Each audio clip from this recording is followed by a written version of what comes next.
Charles D'Angelo, and today we're not talking about the vacation I was on. He's drilling me. What did you eat? Where did you go? What restaurant? Okay. Now, I had a good time. I watched it, and I walked a whole lot. And today we're talking about discipline, which is what you need when you're on vacation.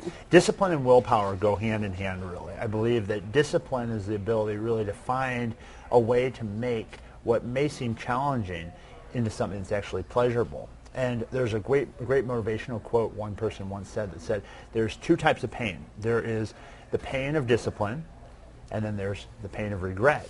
Of course, the pain of discipline, when people hear the word discipline, they automatically think that that's a painful word in and of itself. But when you stop and think about it, it prevents a lot of future pain if you're really, really religious about making consistent action towards whatever your goal is. That is what you need to do, though, isn't it? You need to shift your way of thinking about that word and what it means and what it implies. You have to give it a totally new meaning, because if you want to be successful at this long term, like when you went to your trip, you can't look at it as you're depriving yourself of what you want to do. You have to look at it as, I'm able to continue to wear the clothes I want to wear. I'm able to continue to have the energy. You mentioned you walked all around to do what you want to do.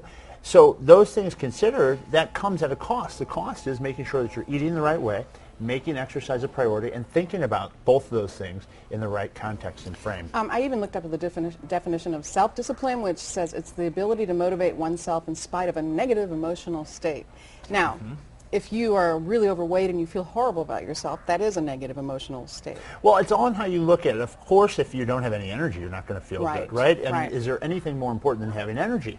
If you look at it this way, managing your state, I believe, is one of the most important keys to being successful at this. Because if you look at it as a negative, as healthy eating and exercise as negative things, there is no way, in my experience, of being able to maintain your weight loss once you've achieved your goal if that's a negative. You have to look at it as something you actually enjoy. And the secret comes then, how can you make it something that's enjoyable? How can you find pleasure in being consistent?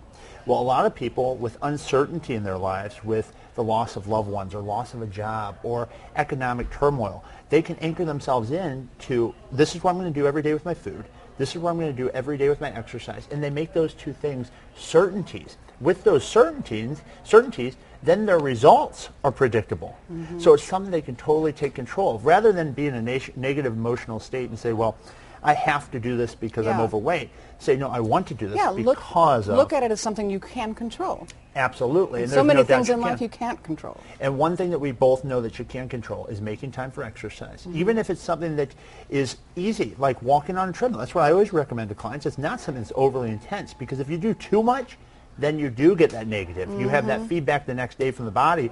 You're sore. You don't feel like doing it the next day. No. Not quite. Okay. So you just have to find ways to make it enjoyable. And I think that's great advice. And overall, it has to do with health. It's all about your health. Yes, and how you think about it. All right. Thanks, Charles. And we'll see you Wednesday. If you want to ask Charles a question, just go to our website at kpr11.com, and we'll link you to his as well.